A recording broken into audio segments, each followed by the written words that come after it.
Hello, জানো তো ভারতীয় ধনকুবের মুকেশ আম্বানির ওয়াইফ নীতা আম্বানি দিনটা শুরু করে লাখ টাকা দামি চায়ে চুমুক দিয়ে। হ্যাঁ, কি আছে সেই চায়ে, কোত্থেকে সেই চা আসে তা আমি জানি না, বা তার চাটাই বা খেতে কেমন সেটা আমি কিভাবে বলবো, সেটা মুকেশ আম্বানি বলতে পারে।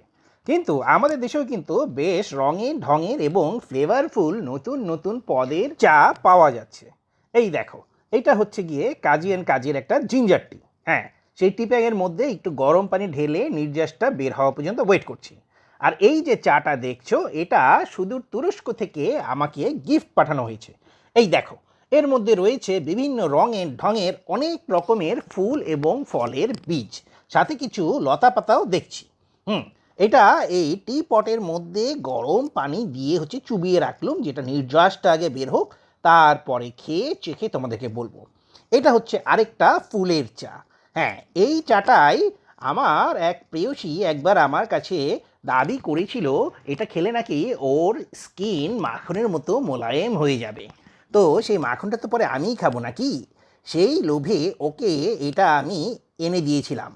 খুবই এক্সপেন্সিভ ছিল, বুঝতে পেরেছো? কালারটা একবার শুধু দেখো। হ্যাঁ, এটা খেলে স্কিন মাখনের মতো হবে না কেন, কিন্তু এটার দামে তুমি কিন্তু কয়েক কেজি মাখন কিনে খেতে পারবে। যাই হোক, সেই মাখন তো আর খাওয়া হলো না। তো এখন এই চাটা একটু খেয়ে দেখি কেমন লাগে।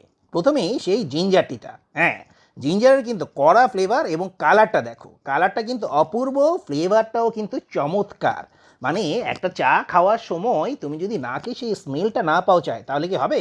হ্যাঁ, আর এখন যেগুলো খাচ্ছি এগুলো হচ্ছে সেই তুরস্ক থেকে পাঠানো বিভিন্ন ফ্রুট টি। এই প্রথমে যেটা খাচ্ছি এটা হচ্ছে গিয়ে ওই মাল্টা বা কমলা, এই দুটার মধ্যে মিক্সড একটা কিছু হবে।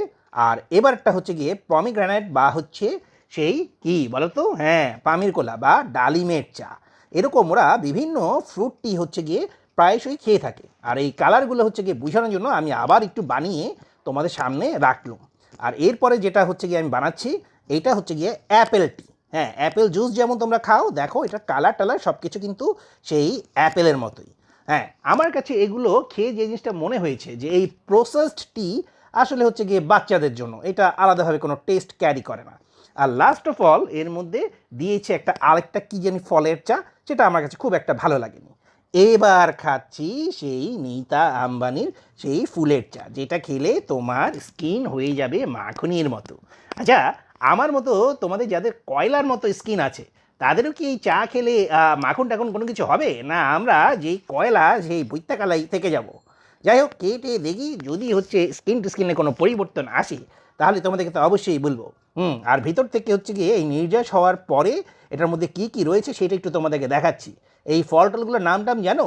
আমি তো জানি না, তবে ওই ফলটা মনে হচ্ছে এটা তো একটা ফলের বিচি। ফলটার নাম মুকেশ আম্বানি হতে পারে আর কি। হ্যাঁ, তার বিচি ছাড়া তো এত দাম হওয়ার কথা না। তো যাই হোক, খেতে কিন্তু একদম খারাপ না। তো তোমাদের কার চাটা খেতে ভালো লাগে আমাকে বলতে পারো, আমিও তার চাটা খাওয়ার চেষ্টা করব। ভালো থেকো সবাই, আবার যেখানে সেখানে চাটা খেয়ে মুখ পুরো না, কেমন?